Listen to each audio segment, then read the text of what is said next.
I rise to give my unwavering support to Budget 2022,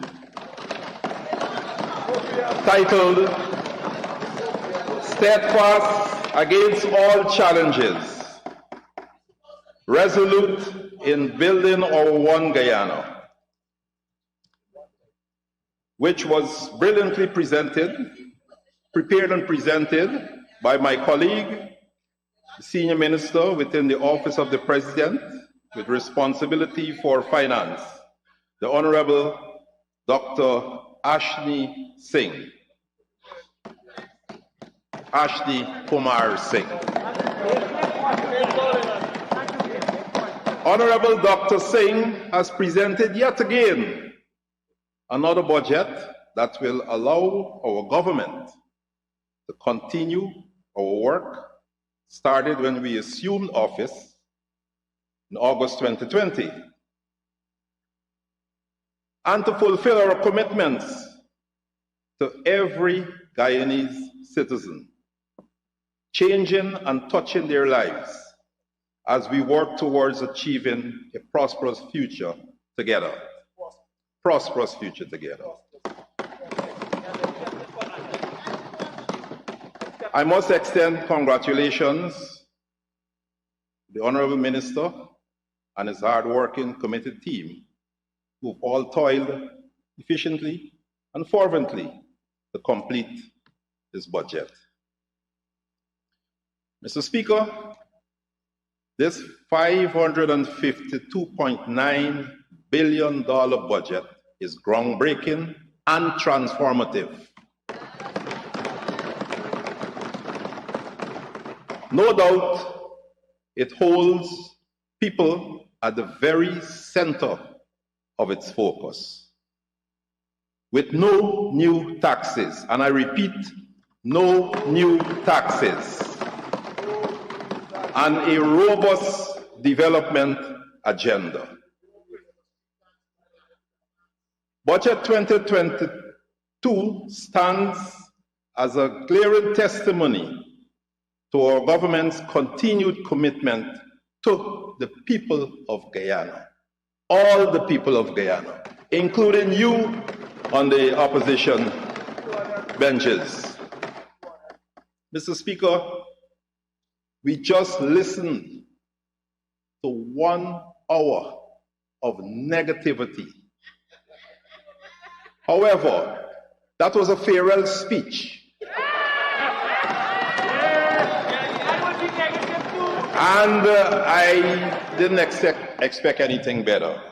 However, it is protocol that on behalf of my government, led by President Dr. Mohamed Irfan Ali, and our General Secretary of the leading and winning political party in Guyana, the PPPC, that I take this opportunity to compliment Honorable Joseph Harmon on his sterling service as leader of the opposition. I nearly said as member of parliament, but he's still a member of parliament. But as leader of the opposition. Sterling but interruptive. I would like to reiterate our government's position that we are ready to work with whoever is appointed or elected leader of the opposition in the interests of Guyana. What we ask in return is for the new leader of the opposition to accept the legitimacy of our government. This is a government that was elected by the people of Guyana.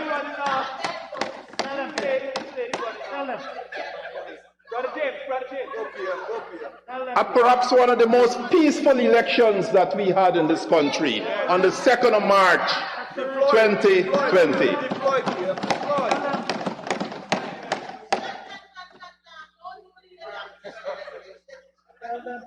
You held on to power when you knew that you should have demitted office 3 months after December 2018, because had we stuck to the timeline of you having lost the no confidence motion, you would have been in opposition since sometime in April 2019.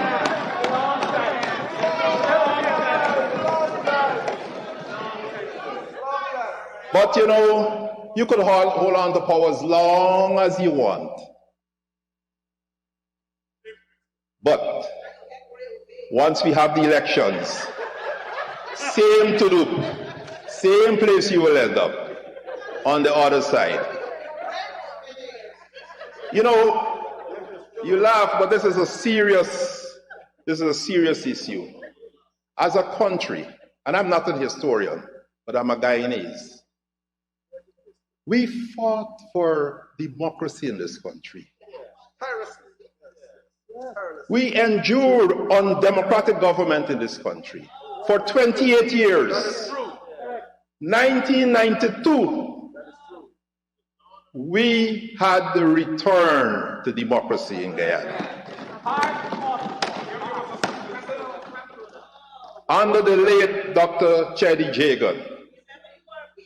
I was never PNC. I was a soldier. I was a soldier without a party card. A professional soldier. If you could go and find a party card for me, bring it. Never a PNC. Always a soldier serving in the interest of defense and security of Guyana.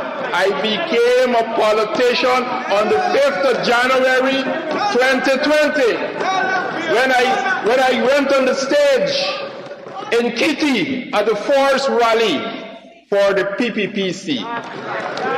And if you remember what I said at the forest rally, get ready for victory. Go back and check the tape. Ready for victory.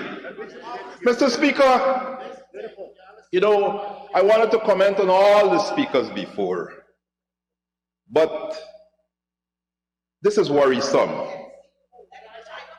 We had the outgoing leader of the opposition, who I quite rightly thank for his service, delivering his speech.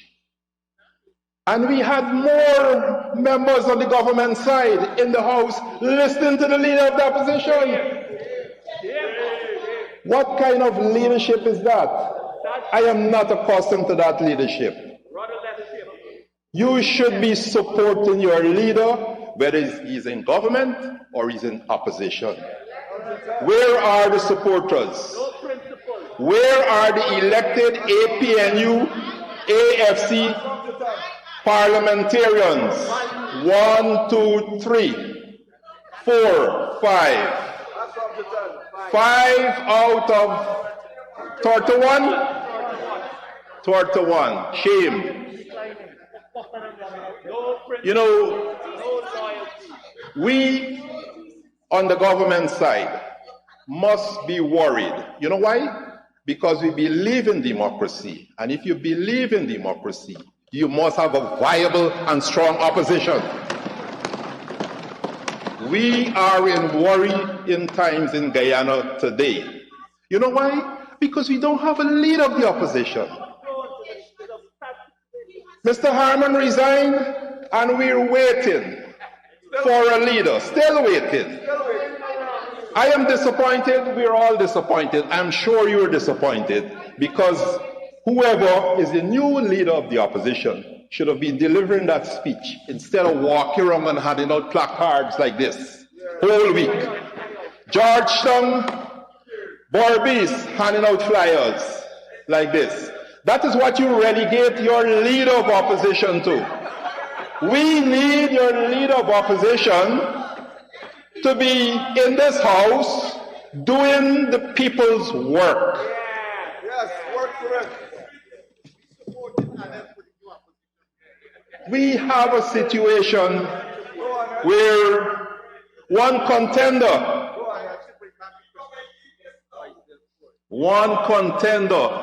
and perhaps I don't want to call name, is accusing the other contender, because he's leader of the PNCR. He's not the leader of opposition yet. One contender is saying, and I have this from the Airways, Friday 22nd of October,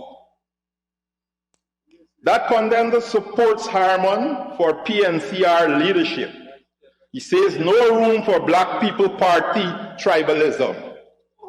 And then the next day, same wave, the next contender refers to the previous contender as a just come, knows nothing about my work among Indo-Guyanese. Mr. Speaker, we are in worrying times in Guyana.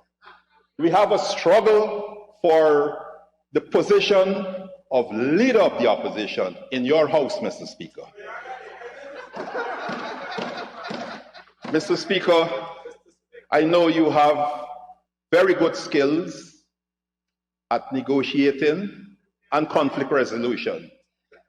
I do ask of you, I humbly ask of you, Mr. Speaker, to please intervene and resolve this conflict so we can have a leader of the opposition by the next sitting.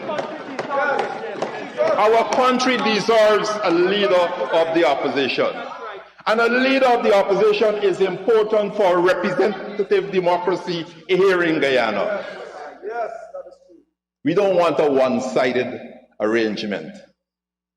So we anxiously await your work, Mr. Speaker, and we anxiously welcome the leader of the opposition. Mr. Speaker, the outgoing leader of the opposition spent 1 hour trying to discredit the most transformative budget in the history of Guyana. Mr. Speaker, this is the same utensil as he was called, not my word, the same utensil as he was called of the former head of state of this country, who I rather suspect was one of the main architects of your attempt to hold on to power, knowing fully well that you would have lost that election. And that is hurtful to the people of Guyana. Losers. Not only losers, you were caught rigging. Honorable Prime Minister, if you're speaking to me, I'm convicted. Mr. Speaker, I stand on a point the of order. APNU AFC. Mr. Speaker. As reported. Mr. Speaker, I stand on a point of order. Honorable Prime Minister, we have the Deputy Speaker on his feet. 41.6 of the standing order, Mr. Speaker. I think the Honorable Prime Minister is imputing ill motive on my character. When he speaks of that, I think maybe he needs to contextualize Honorable which Deputy party. Speaker, the Prime Minister was addressing the Speaker and he was saying you. So I wouldn't entertain that, but I contend that remark because speakers speak to the speaker and he has corrected it. Go ahead, Honorable Prime Minister. Mr. Speaker, I stand corrected.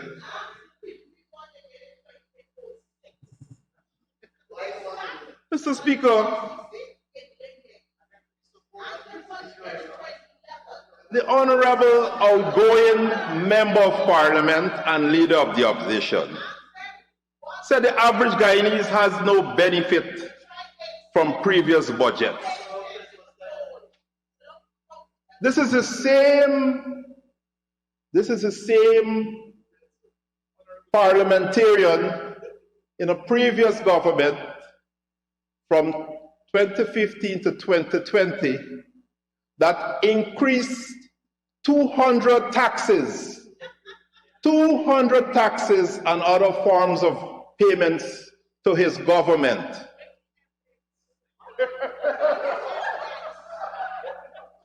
That has affected the lives of all the people of Guyana.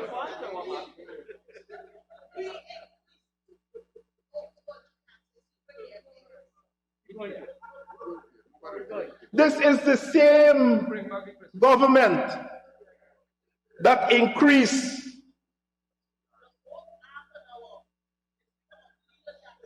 Are you going to allow me to speak? You increase the license for the donkey cart, man. And you're telling us about no sympathy or no plan for the poor people of this country. When we got into office on the 2nd of August, Mr. Speaker, our forced budget that I fondly refer to as the rescue budget, the emergency budget for our country, we have reversed the 200 taxes and rates, including the one for the donkey cart man. This is a government that placed a tax on education, Mr. Speaker. You send your children to private school, you had to pay tax on that, compliments of the APNU AFC coalition government.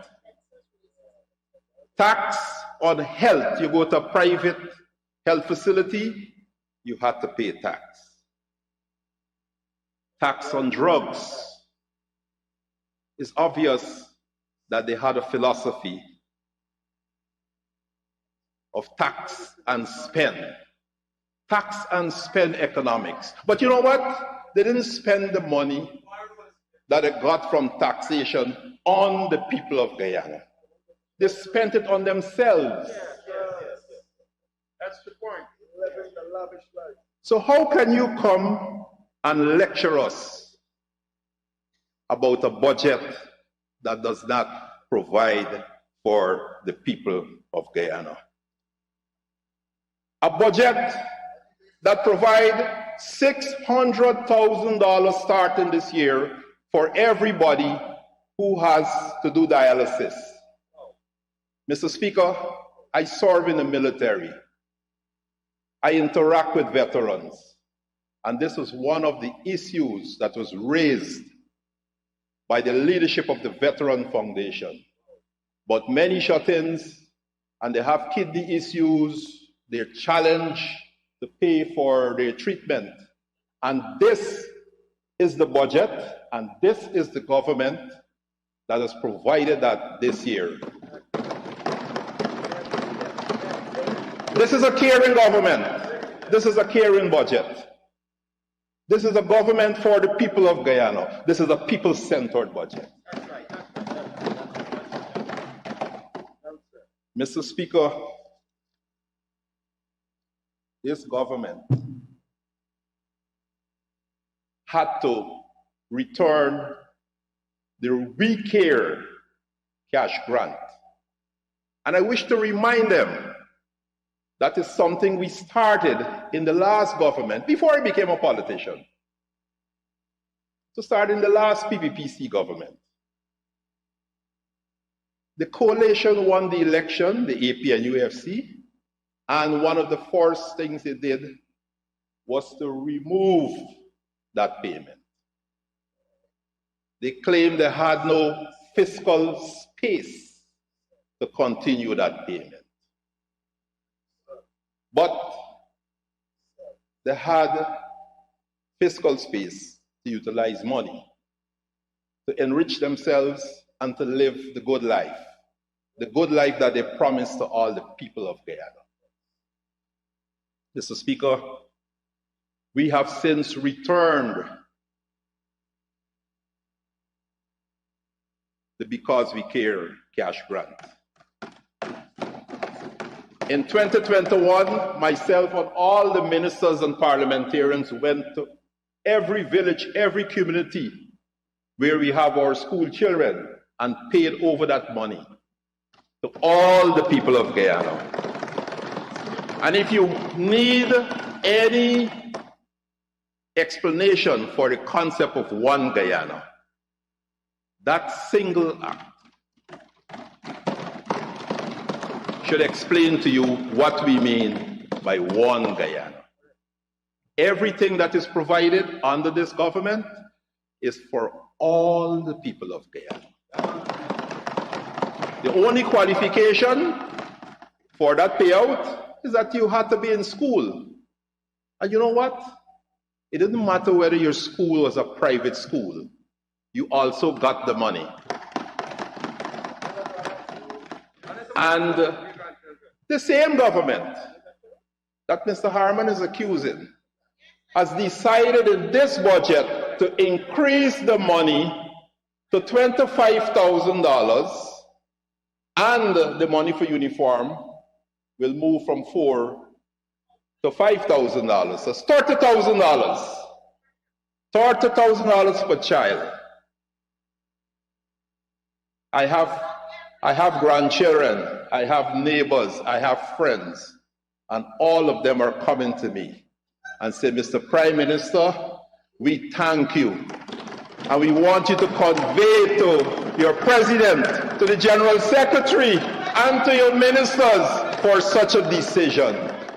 This is what the ordinary people are saying to us. And you come into this house and tell us that the budget is not for all of us. Mr. Speaker, we increased the old age pension by $3,000 this year to $28,000. And I have my old veteran friends, I know what they're telling me, thank you very much. My old veteran friends, because they're getting the NIS, they're getting the state pension. Incidentally, a decision was made by a previous PPPC government that the state pension must not be less than half the minimum wage.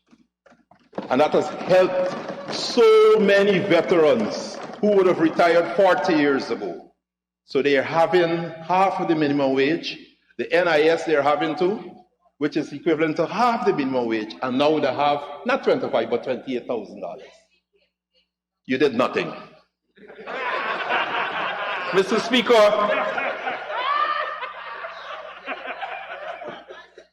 Mr. Harman talked about sugar. He talked about free education and failure to introduce free education in our manifesto. We will reintroduce free education. It's a work in progress. Don't be impatient. Don't be impatient. You need timelines, baby? I want you to read this document. Every member of parliament on that side should go back and read this document. This is your document. Our vision for unity, stability, and development. And there's a reason why we will only refer to this. You know why? Because after you prepare this, you had 5 years in office. 5 years in office to deliver to the people of Guyana on this manifesto. And it's so sad. You did almost nothing. Nothing. Well, I take my word back. You talk about a green state development strategy. So you painted the office of the president, you painted the residence of the president, and many other buildings in green. And there were some bridges around Georgetown that painted in green and yellow. You know? That is so sad. I am a brigadier for life. For life. You can retire from the army, but you don't retire your rank, baby. You are the people, and I have my notes here I'm going through.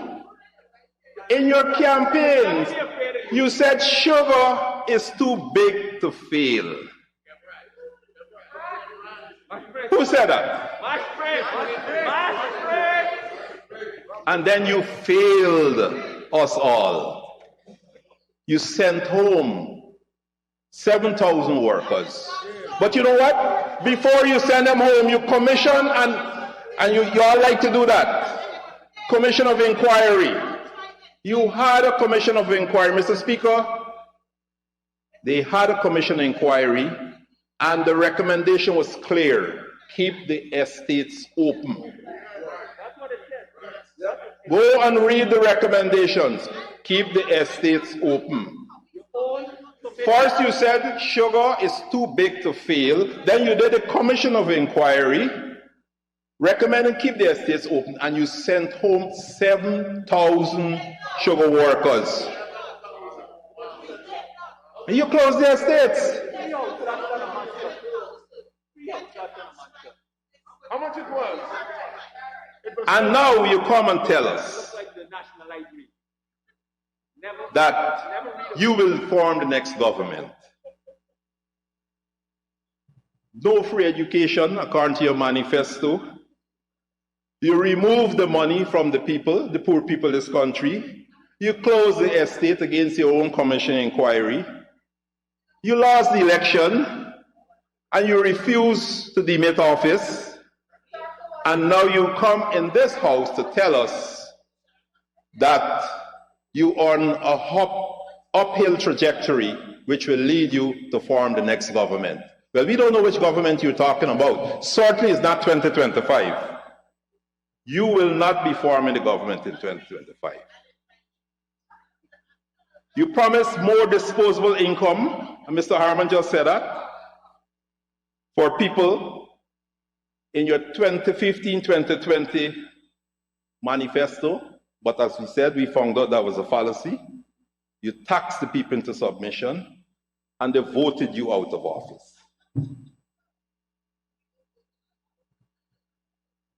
You never conceptualized any comprehensive plan to deal with COVID-19, and yet you come into this house and criticize us. All you did for COVID-19 was to lock down this country. You locked down this country. And Mr. Harman, the goodly gentleman, made himself Director General of the task force. And they did nothing. You built a shell at Liliondal. We got into power and we had to fix everything and return this country to some semblance of order, protecting the lives and livelihood of the people of Guyana. When we assumed office, you could not have even done a proper COVID-19 test in this country. And you hadn't adequate testing kit. No PPEs for the workers. The same workers that you want to defend now, the frontline workers. No ventilators. Those are the things that we had to deal with. And yet you come here and you pontificate about how caring government you had from 2015 to 2020.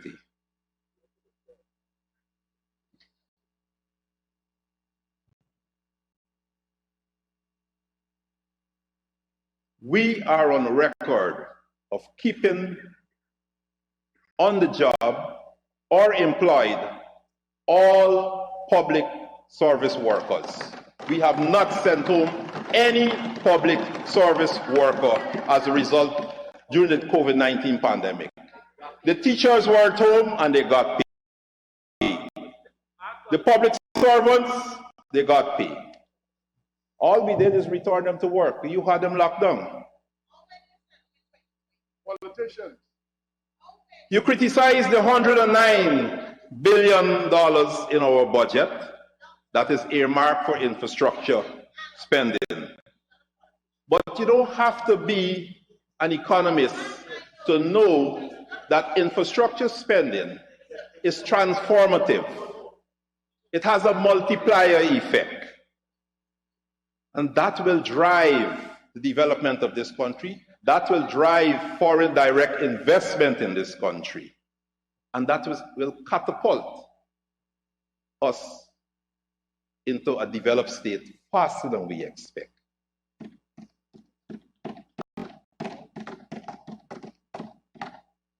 Development, and we hear a lot about development throughout the last 4 days, is better on a sound democratic foundation. Democracy first, and development will follow. What you wanted is to remain in office in a democratic manner and still talk about development of this country. It did not work. It will not work. The people voted you out of office.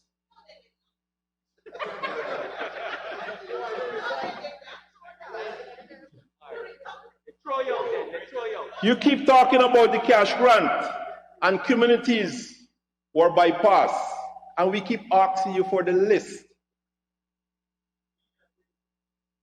You're making this allegation, and we keep asking you for the list to help us. Give us the list. We have not bypassed any community. We had pink slips that we gave out, and we went back into those communities and paid the money. You said sovereignty is a bipartisan issue. We agree. Mr. Harman said that. Sovereignty of Guyana is a bipartisan issue. We agree. And then he talked about patrimony, which should be a bipartisan issue. And he went on to talk about oil and gas and consultation. But you know, Mr. Speaker, the PPPC was in opposition when the coalition government signed that PSA. And perhaps if you would have consulted with the PPPC while they were in opposition, we would have had a better PSA with Exxon today. You talk about election reform. We're looking forward to your submissions on electoral reform. So kindly have a speaker, Mr. Speaker, kindly have a leader of the opposition as early as possible, so we can benefit from your contributions to the consultative process. Right? Right, so we're waiting a response.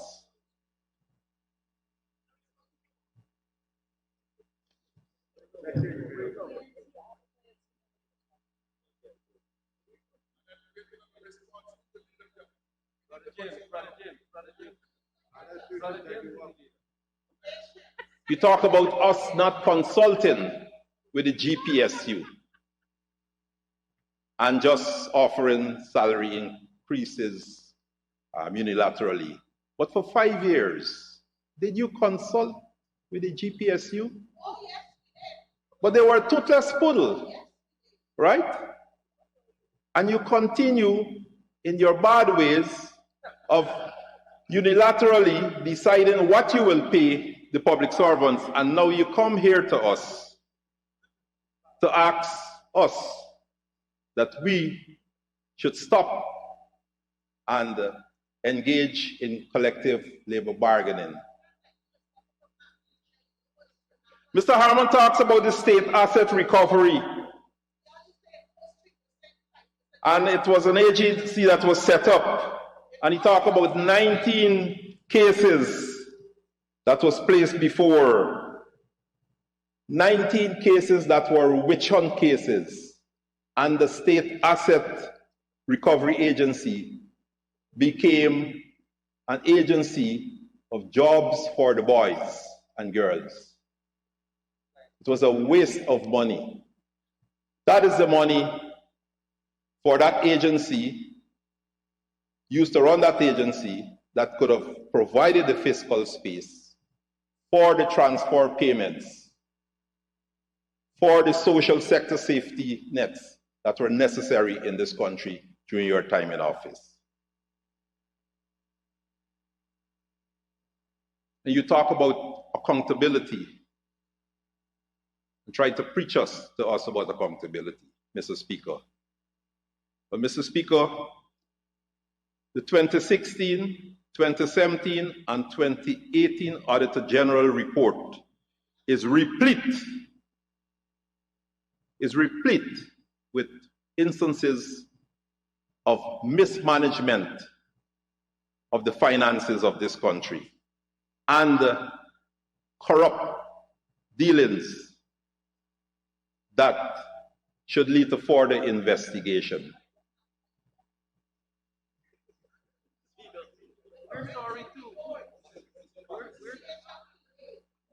Mr. Harmon talked about the NRF Act, and he referred to Andrew Barr, the Export and Sovereign Wealth Fund that the Honorable Attorney General would have referred to earlier.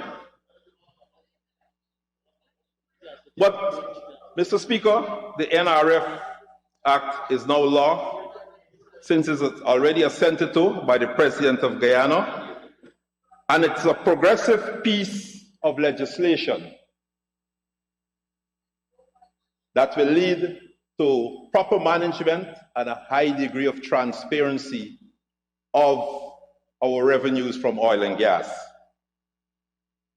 Mr. Speaker, I wish to place on record that the so-called civil society that Mr. Harmon talked about in his address was silent when the APNU-AFC government hurriedly passed in an illegal manner the NRF Act of 2019 at a time when we should have been planning for elections in Guyana. We have people who are telling us about the illegality of the 2021 Act, but they're silent on what happened in 2019.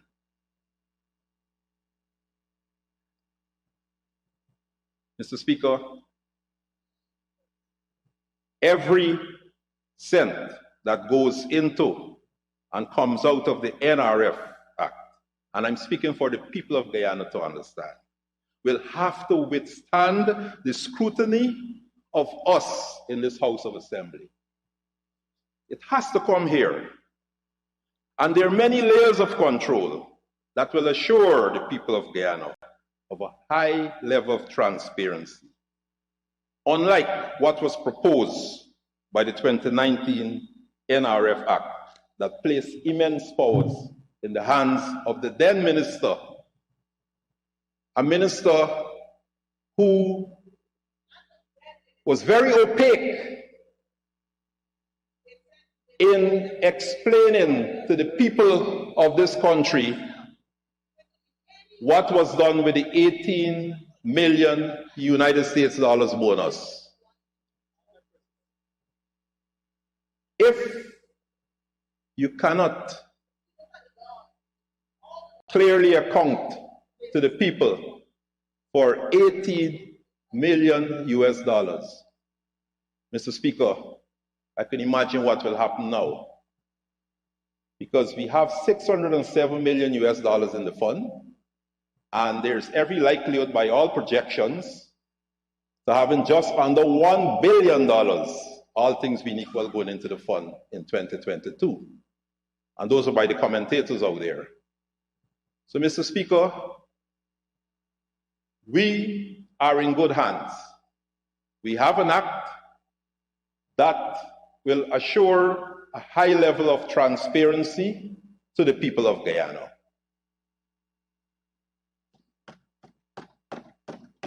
And Mr. Speaker, the funds will be expended, as stated in the Act, for the present and future generations of Guyana.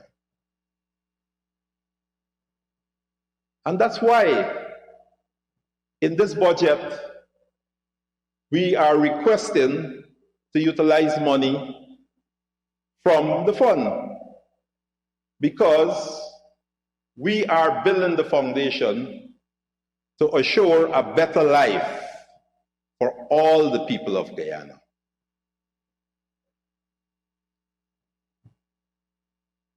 The honorable member talked about the PUC expired But he failed to mention that is a process that is required for the re-establishment of the PUC. The PPC, the Public Procurement Commission, the PPC. I stand corrected, Mr.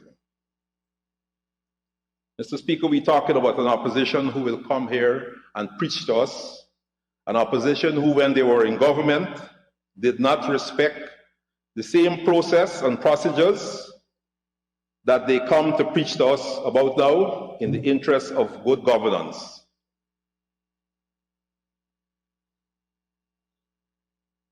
And this will ensure that they remain on that side of the house. We heard about guardrails of democracy, respect for the rule of law, adherence to checks and balances. Mr. Speaker, we are adhering to and observing all that was mentioned by the outgoing leader of the opposition. And we wish to take this opportunity to assure the people of Guyana that the PPPC government will be a government that will practice good governance.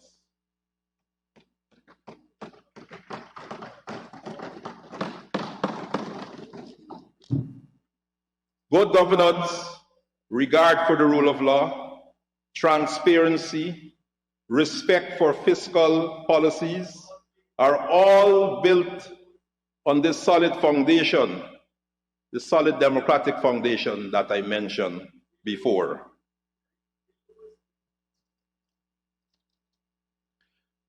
Mr. Speaker, early on, we had many speakers who came to this House and misrepresented a number of issues that I can deal with. The Honorable Cathy Hughes came and regaled us with a number of untruths. We thought I was lying, Cathy Hughes. But, you know, Mr. Speaker, as it... PM, lying we can't use.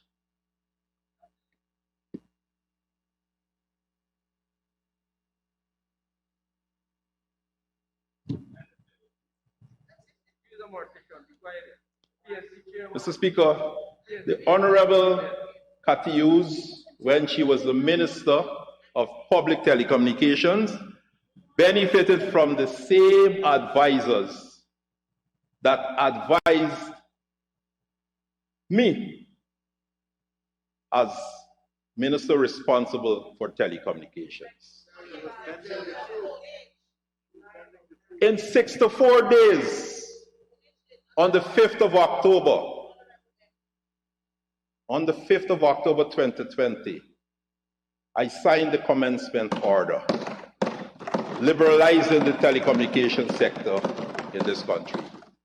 And it was based on the same advice that was given to the Honorable Minister 2 or 3 years before by the same advisors. And yet the minister came to this House, and the former minister came to this House today and start talk about issues of compensation for GTT, when she knew fully well that the issue of compensation did not arise since GTT voluntarily complied with all the provisions of the law as we issued the commencement order. As I said, 64 days after taking office. She went on to mention about the issue of tax, which is a totally separate and apart issue and discussion that is engaging the GRA and the company.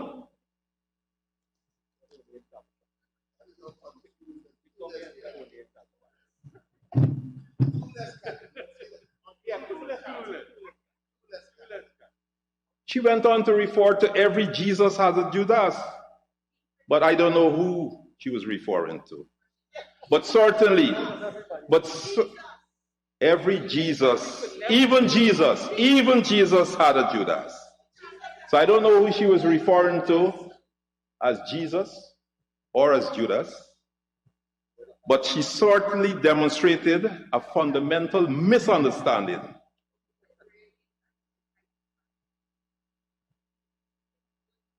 on this whole issue of liberalization of the telecommunications sector. Or maybe she was afraid that the sky would fall on our heads if we liberalize.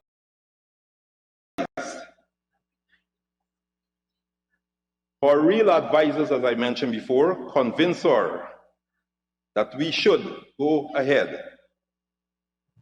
So now that we have gone ahead and liberalized, and the sky has not fallen on our heads, she cannot believe it. So she is still searching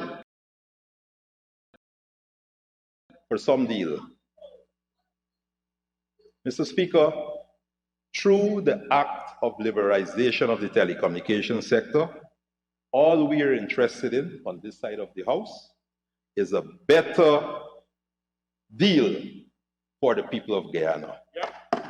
Better service at the best price for all the people of Guyana.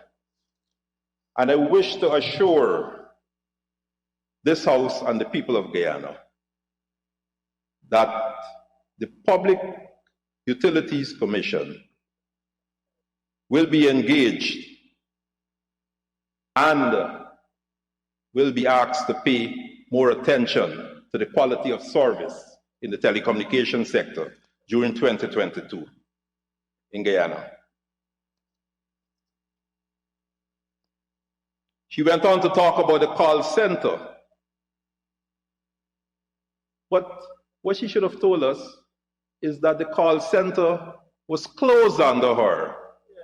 And that led to unemployment of a lot of young people, over 100 young people in Linden, the young people that they love so much, in a stronghold of the PNC or APNU. You refer to that as your stronghold. We have, since August the 2nd, rehabilitated that building, and with the guidance of Dr. Ashni Singh, we have facilitated an investor who has since reopened that facility and already employed 100 young people with the intention of employing more in the near future.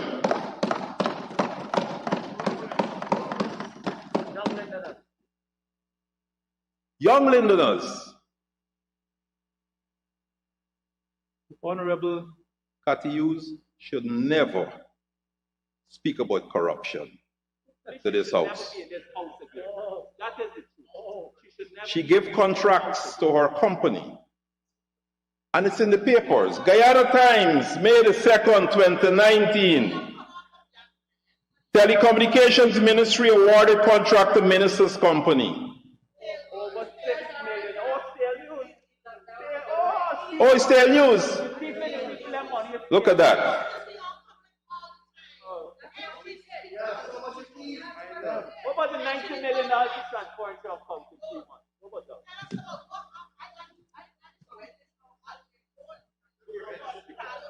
You got the Mad House report, though. The Honorable Cathy Hughes earlier told us in this House that it is the PNC government who was trying to remove the monopoly from GTT. But we know different. It is the PNC government who gave GTT the same monopoly that she talked about earlier today. And it is the APNU AFC government, including the Honorable Cathy Hughes, who failed for 5 years to remove that monopoly. We did it in 64 days. Take the podium. Just over to them.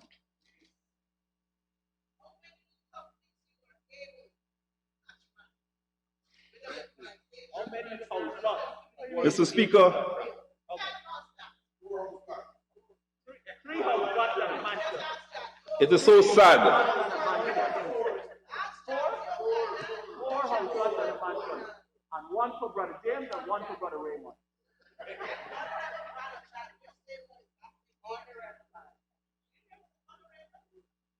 Mr. Speaker, it is understandable why the honorable members sitting on the other side of this House are bitter and will not support this budget, nor any future budget presented by the PPPC.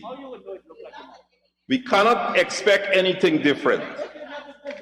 It is a proven fact by now to all Guyanese that the APNU AFC has immeasurable disdain for the development of our country and the improvement of the lives of our people.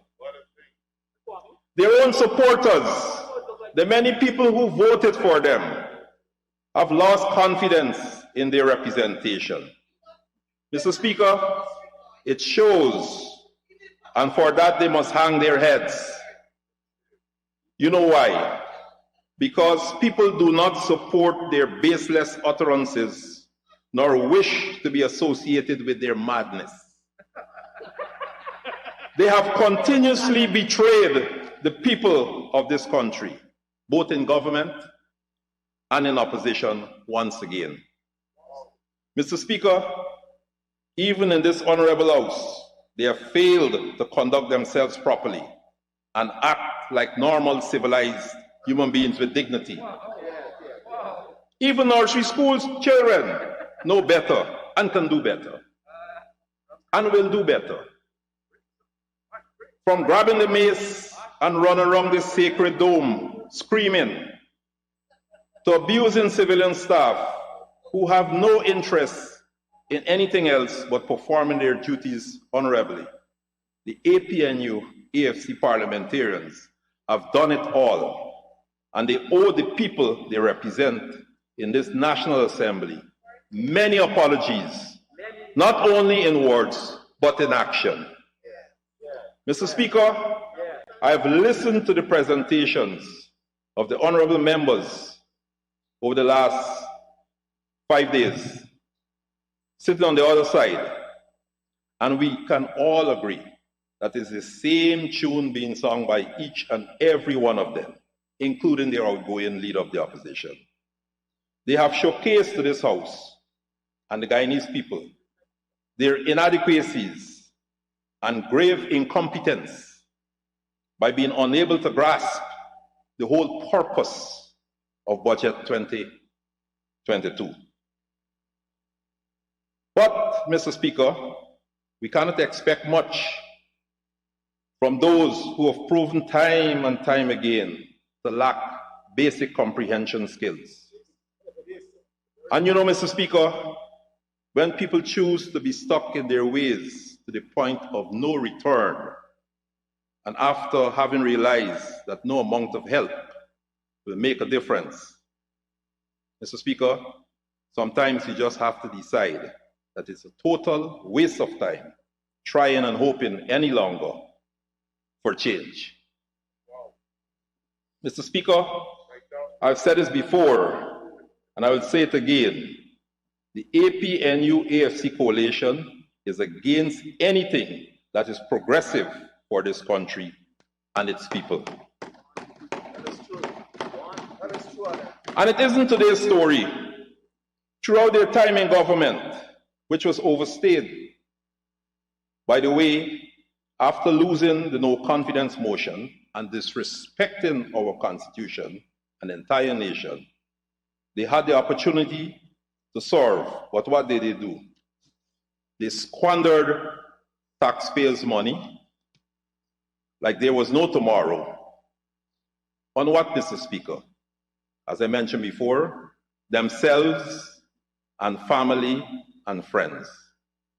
And if any one of them is currently suffering from memory loss, let me remind them that it was their former ministers who, while they were supposed to be serving the people honestly, took it upon themselves, with absolutely no approval from the people of this country, to purchase jewelry, to decorate themselves of the hard-earned contributions of the ordinary men and women out there.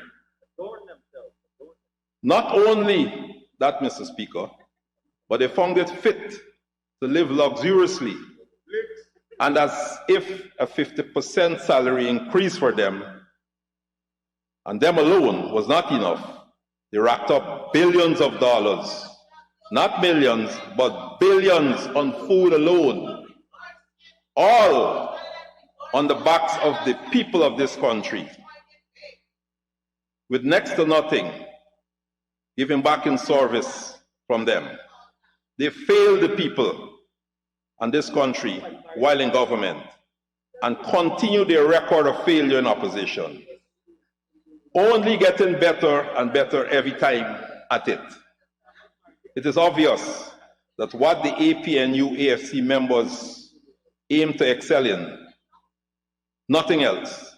And it breaks my heart to see this, because our people deserve better than what they offer them.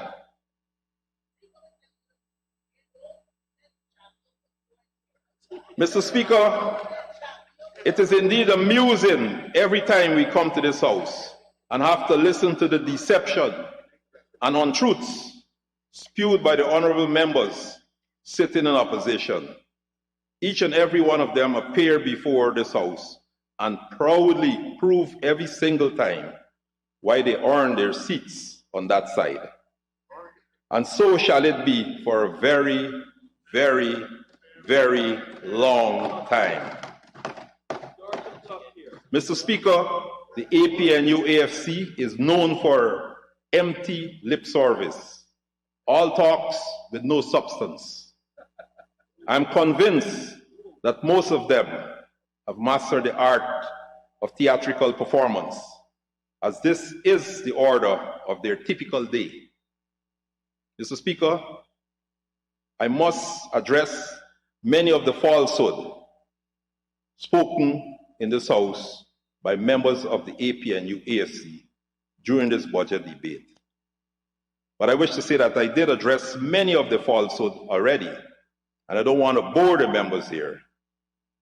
But I need to mention, Mr. Speaker, the APNU AFC members are brazen to come here to talk about housing, salary increase, pension, global warming and climate change, democracy, and many other issues that they ought not to have the audacity to speak about. Mr. Speaker, when the APNU AFC barely managed to allocate a mere 7,534 house lots and did not develop one single housing scheme during the 5 years in office, it is our PPPC government that came into office in 2020, just 18 months now, and distributed more than 10,000 house lots a day. And I tell you this, it is our PPP government that will distribute 50,000 house lots and possibly more by 2025. It is under the PPPC that Guyanese in every category and income bracket are now finally able to access and own house lots and affordable housing, having their dreams realized with our government, a necessity that was denied and far from reality under the APNU AFC government.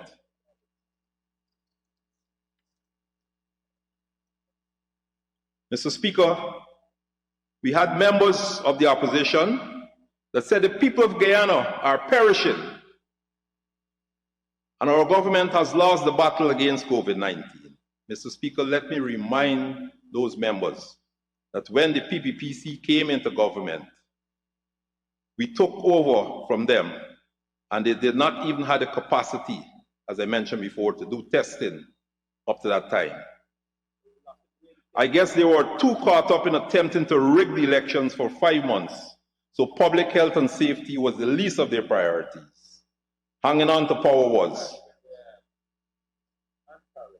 Some guts, the honorable members have come in here to say this when it was their government, the APNU AFC, that discontinued, I keep repeating myself here, the education cash grant and saw fit to remove the assistance to our children and poor people that they so claim to love. Mr. Speaker, it is under our PPPC government that the children of this nation in public schools are once again able to receive the cash grant, the school grant to assist their parents.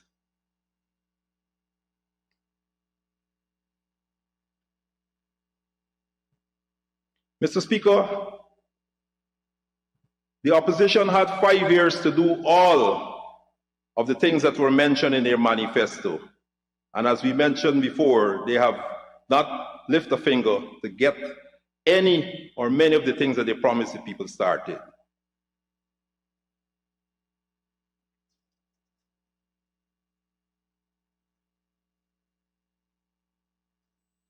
Mr. Speaker, the Chief Whip, the Honorable Christopher Jones, during his address, went on about Budget 2022 being disrespectful to the intelligence of the Guyanese people.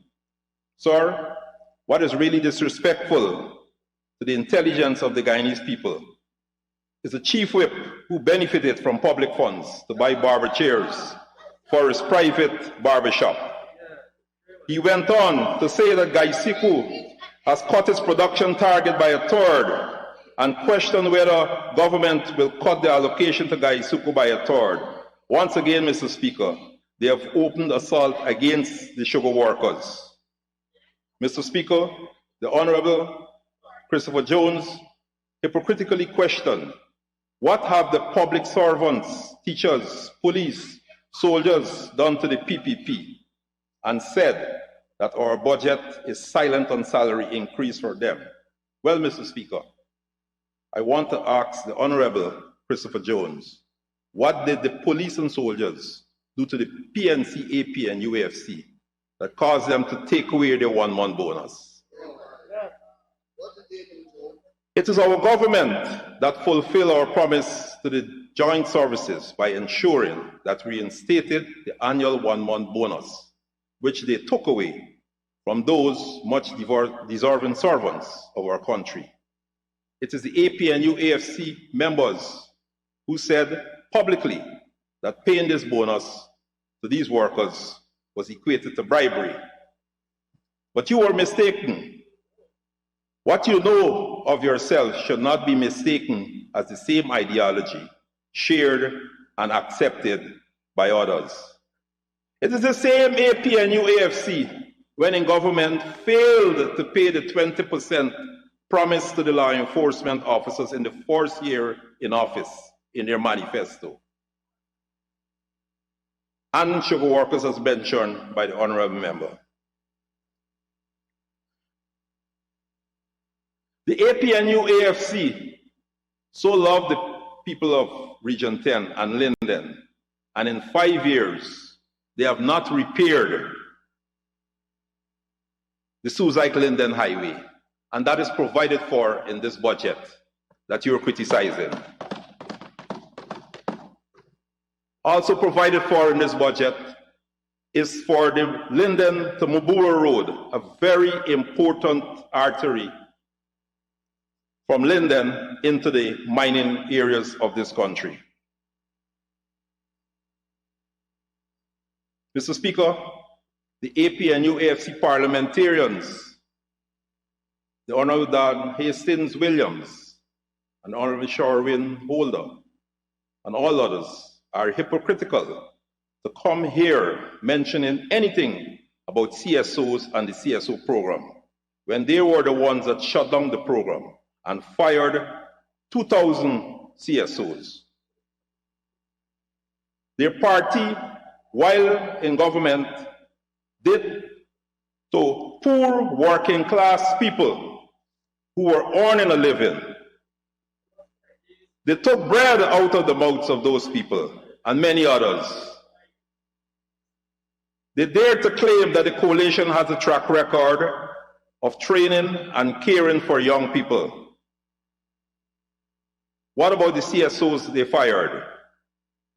And before, what about the thousands of young persons that they fired from Gaisuko in 2015?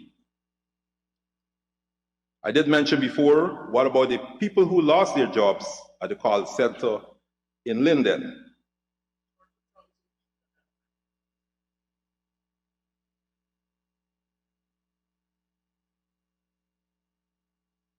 Mr. Speaker, as I move on to points under the responsibility, areas under the responsibility of the Prime Minister, I want to thank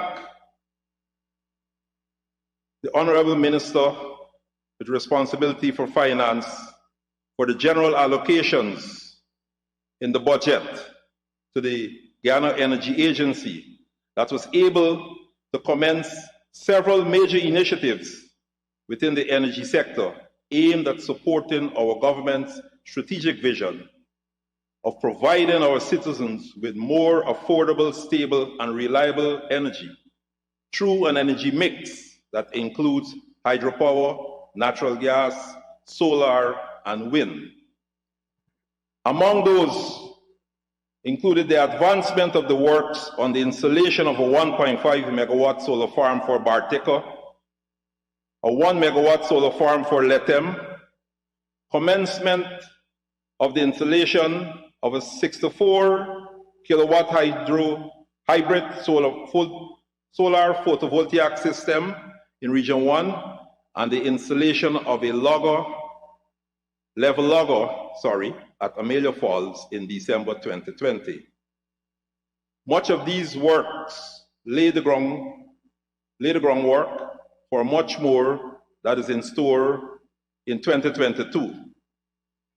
Mr. Speaker, under Budget 2022, 1.5 billion and 90 million have been allocated for the capital program and recurrent expenditure, respectively.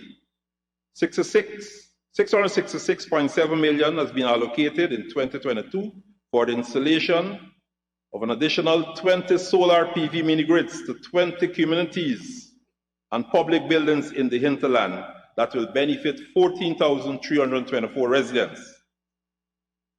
Work on implementing a significant electrification project to supply, deliver, and install 30,000 solar PV home energy systems for hinterland and riverine communities will commence in the first quarter of 2022. The systems are designed to provide electricity to unserved homes in hinterland and riverine communities using renewable energy. Mr. Speaker,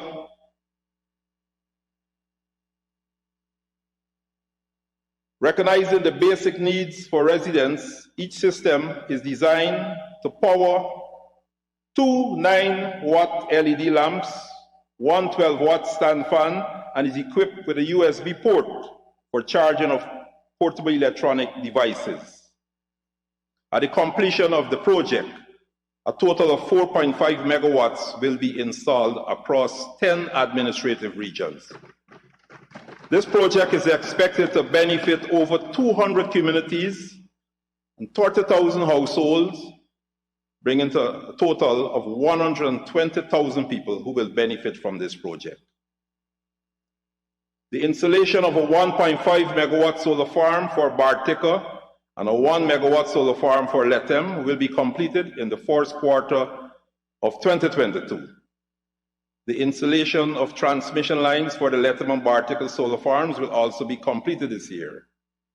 The installation of a 0.65 megawatt solar farm for Madhya and a 0.6 megawatt solar farm for Ret'd will be tendered in 2022. The construction of 1.5 megawatt Kumu hydropower plant and rehabilitation and upgrade of the defunct Mokomoko hydropower plant will be advanced in 2022. Is expected for completion in 2023. The design, supply, installation, and commissioning of a 13.8 kV overhead transmission line to connect the Kumu hydropower plant to the distribution network will be tendered in 2022. Also, the 150 kilowatt K2 hydropower project will be completed in 2022. A project started under and grossly mismanaged by the APNU AFC government until it was rescued by our government in August 2020 is now back on stream and will be delivered to the people in this year, Mr. Speaker. Mr. Speaker, these initiatives that capitalize on the power of renewable energy will certainly lead us along a path of sustainability while allowing us to reach remote areas to serve the needs of the people who have for too long remained unserved because of their geographical location. Mr. Speaker, even as we move further into our remote communities, attention will also be placed on injecting sustainability into our government buildings. With $500 million being allocated for the installation of solar photovoltaic systems at 100 public buildings in all 10 administrative regions of Guyana. Mr. Speaker, I can go on and on with these projects, but we cannot ignore that Guyana is on the brink of transformation. As you will hear reiterated throughout our messages. No doubt, technological advancements will be a major catalyst upon which such transformation will take place. Within the energy sector, such advancements will also be seen in Guyana. $31.6 billion being budgeted to catalyze e-mobility in Guyana and provide comfort to persons interested in investing in e-mobility by demonstrating opportunities for the private sector. This project entails installing 6 level 3 fast chargers for electric vehicles, scooters, cycle charging stations with the ability to achieve 80% charge in 40 minutes. The proposed locations are SNR parking lot, Guyana Energy Agency, Movitong, Giffland, Massey at Providence, and Little Rock Suites at New Amsterdam. Mr. Speaker, despite the challenges faced by the ongoing COVID-19 pandemic, the Guyana Power and Light consumer base increased by 5% in 2021, from 204,162 customers at December the 31st, 2020, to 213,918 customers at December the 31st, 2021. Given the dynamism in the economy that is projected in Budget 2022, GPL expects a further 10% growth in its customer base, with an estimate of 235,576 customers by December the 31st, 2022.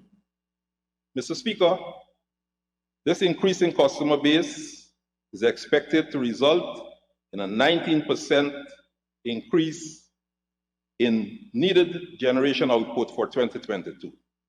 In order to meet this increased demand, GPL added 9.6 megawatts of new generation assets in 2020, 46.5 megawatts in 2021, and a further 2.8 megawatts is projected to be added in 2022. Mr. Speaker, we are proud to announce that under the energy program, 2 mega projects are to commence in 2022. Wales Gas to Power project will commence in 2022 and is projected to be delivered to the people of Guyana come 2024. Secondly, the Amelia Falls hydropower project will commence in 2022 and is projected to be completed in 2027. Both projects will transform the cost structure of GPL and will also bring stability to the current fluctuations in generation costs due to the volatility of fuel prices. Mr. Speaker, I wish to remind the honorable members on the other side of the House that Amelia Falls was a project that should have been delivering electricity to the people of Guyana. In 2017, Amelia Falls was a project that they failed to support, a project that is scuttled. Notwithstanding, while they were in government, they asked for and received a review by none other than Consult, a review of the Amelia Falls hydropower project. In their final report of 2016, dated 2016, 12th of December 2016, stated clearly, Amelia Falls is the best option for Guyana's energy transition. And I wish to take this opportunity to remind the people of Guyana that by now we would have been enjoying 165 megawatts had the opposition supported that project.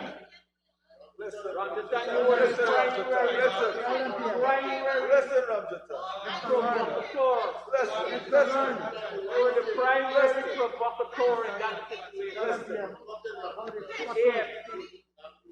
What would have transformed this project? Tell them.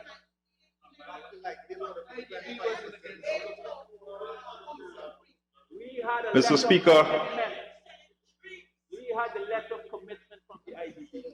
There are many other points I want to mention on the power generation, but I'm fearful that I may be running out on time. $2 billion in debt. And I wish to mention at this stage that we have in 2022 planned interventions that will reinforce the Demerara-Borbis interconnected system through upgrades of 4 GPL substations at New Sophia, Georgetown, Good Hope, and Edinburgh, and the rehabilitation and construction of a second 5-kilometer of transmission line from Kingston to Sophia. These investments will strengthen the reliability of the transmission system, reduce technical losses, and provide transmission system redundancy.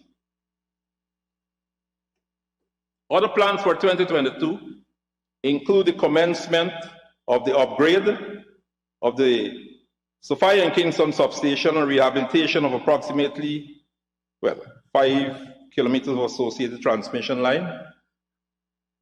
The Wakadam Renewable Energy Project has commenced and realized the installation of 750 kilowatt PV and 1151 kilowatt battery energy storage for the people of that community.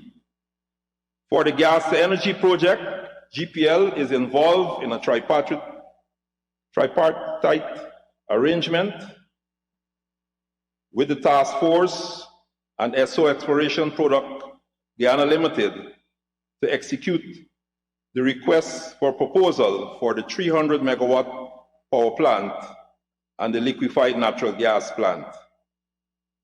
GPL is part of the Amelia Falls Hydropower Project Committee appointed to negotiate the terms and conditions of the project with the preferred bidder. The project, as mentioned before, is expected to commence by mid-year. The smart grid project will enable GPL to efficiently manage the mega projects of gas and power and renewable energy initiatives going forward.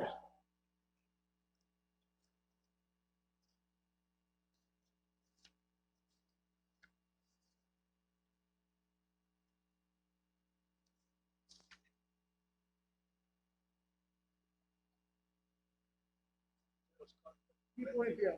Let's tell them here. A lot of content. Mr. Speaker, as we are all aware, our government liberalized the telecommunications sector within 64 days of taking office on August 2nd, 2020.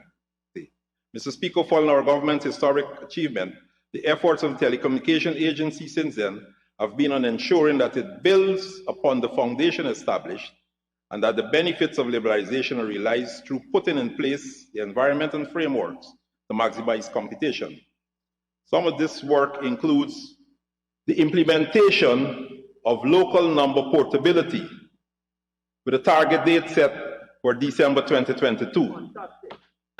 This achievement eliminates what would otherwise be a significant barrier to competition if customers had to deal with the time and cost of changing numbers or having two phones in order to take advantage of the best deals on offer at the time. Consequent upon this initiative, there is currently a working group under the leadership of the PUC and including all operators to bring this number portability regime into being. Another competition facilitating measure is the issuance of a license for the operation of a third submarine fiber optic cable connecting Guyana to the global internet via the Atlantic Ocean. This development means that all three of our major service providers will have their own transatlantic submarine fiber optic cables. Once completed, Guyana will have at least 6 independent connections to the global internet, with each of the 3 current facilities-based providers operating both primary and backup cables. This investment in telecommunications infrastructure, together with investment in cheaper and more reliable energy and electricity supply, when placed with our natural advantage of geography outside of the hurricane belts and earthquake zones, will see us ideally placed to facilitate the expansion of business process outsourcing operations by the private sector. In the area of spectrum management, the agency has gone to great lengths to work with all providers to regularize spectrum usage. There are currently 3 operators duly authorized and operating within their lawfully assigned spectrum, providing no less than 4G services, thereby ensuring that operators deploy modern and contemporary technologies to customers. Mr. Speaker, recently a 4th mobile service operator was licensed and will enter the market with rollouts scheduled to commence in calendar year 2022.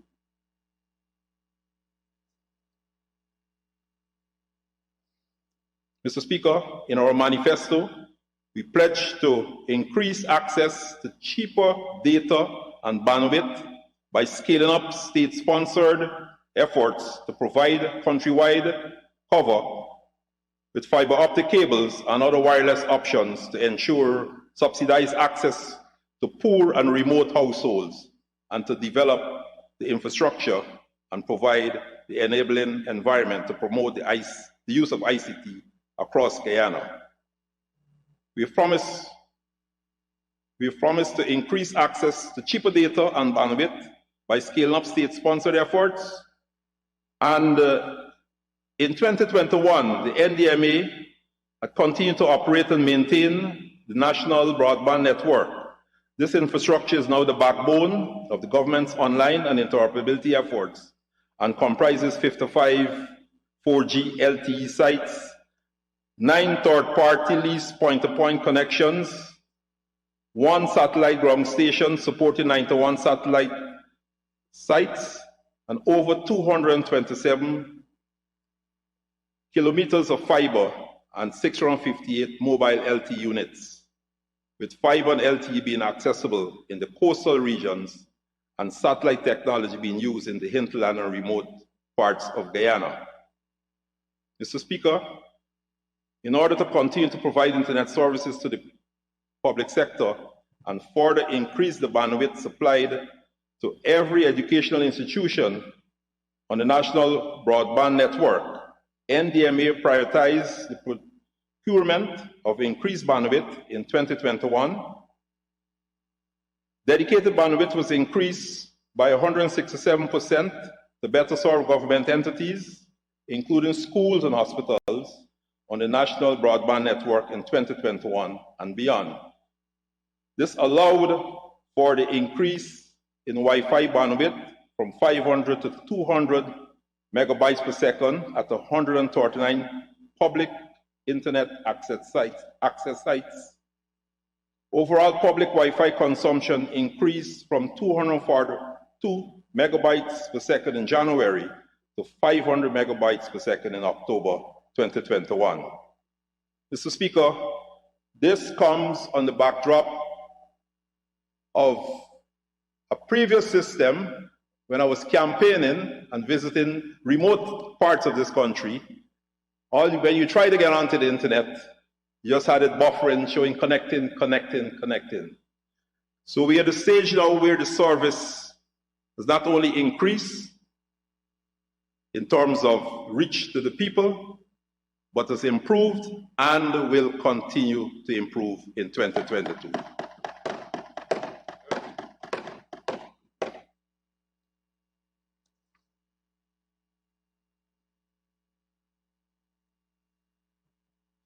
Mr. Speaker, in addition to the continued provision of internet services to 369 education facilities, the planned provision of fiber connectivity to 35 schools, and the provision of internet access to 50 additional nursery and private schools and primary schools, NDMA's focus on providing appropriate equipment and software to schools, as was promised in our manifesto, continue with the provision of advanced teaching aid for smart classrooms, smart boards, which include smart boards, cameras, digital, audiovisual recorders, and auto-directing classroom solutions under the National Broadband Project. Installation of these smart classroom solutions was completed in 10 schools, with Queen's College as the main, and the other 9 schools being Lenore Secondary, East Rumville Secondary, Christianborg Secondary, St. Stanislaus College, New Amsterdam Multilateral, Bushlot Secondary, Line Path Secondary, Brigdam Secondary, and Charity Secondary. The APNU, AFC, under the Honorable Katius, failed to implement this project, but had the temerity to try to say that she implemented and completed this project. But this was done by us.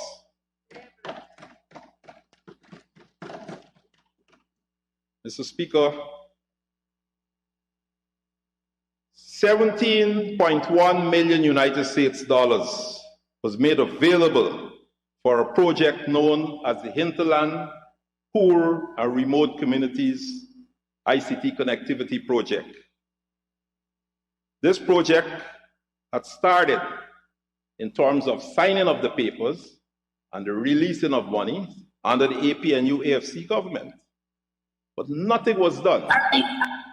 And sometimes when we say nothing was done, the honorable members on the other side of the House take offense.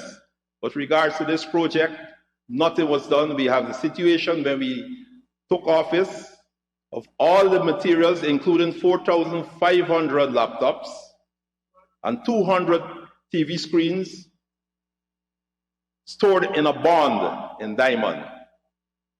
I'm happy to report, Mr. Speaker, that we have since installed 33 of those components at 33 communities. And we are in the process of installing another 60 those components in 60 communities between now and the end of the fourth quarter of 2022.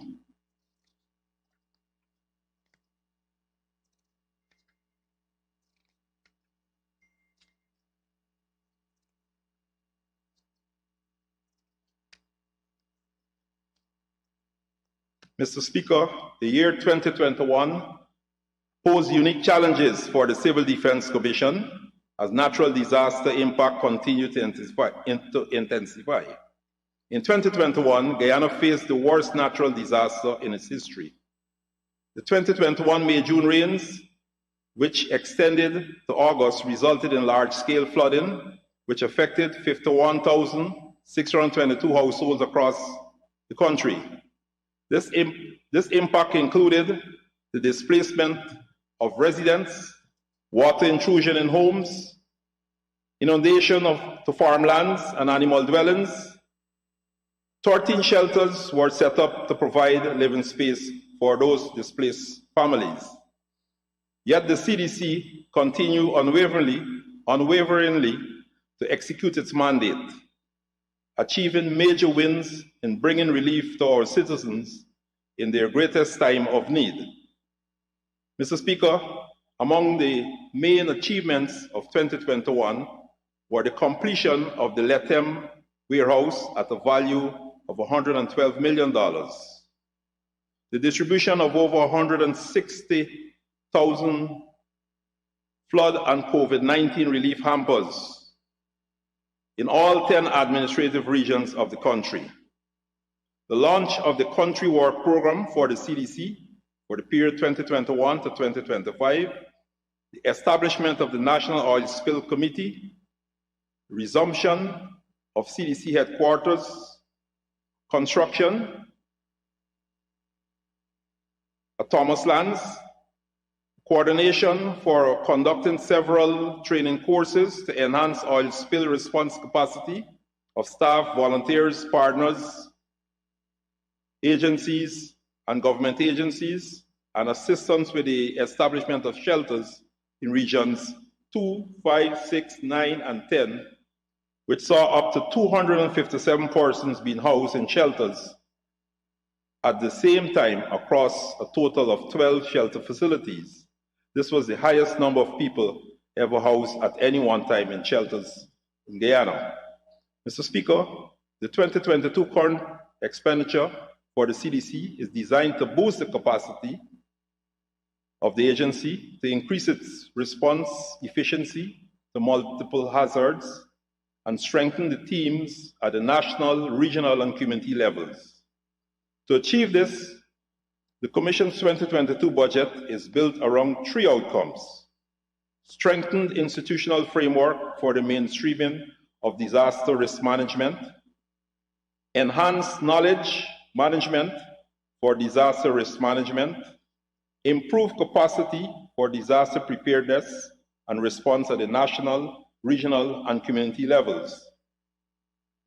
Mr. Speaker, our government, through the CDC, will adopt a more comprehensive approach by fostering interagency linkages and coordination. The development of a national land search and rescue plan and the development of a national recovery policy are key priorities in the 2022 budget cycle.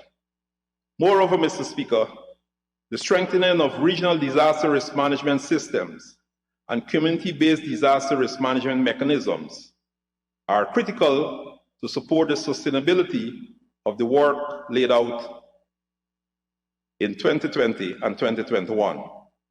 These initiatives will bring together a wide cross-section of stakeholders throughout the development processes of these priority areas. Mr. Speaker, we in the PPPC took office in August 2020 with a manifesto that represents the path to success and prosperity for our country and people. Budget 2022 will help us to significantly advance along that path through enormous investments in every sector: economic growth, increased employment for our citizens, ease in cost of living, increase in disposable income, and support for the most vulnerable.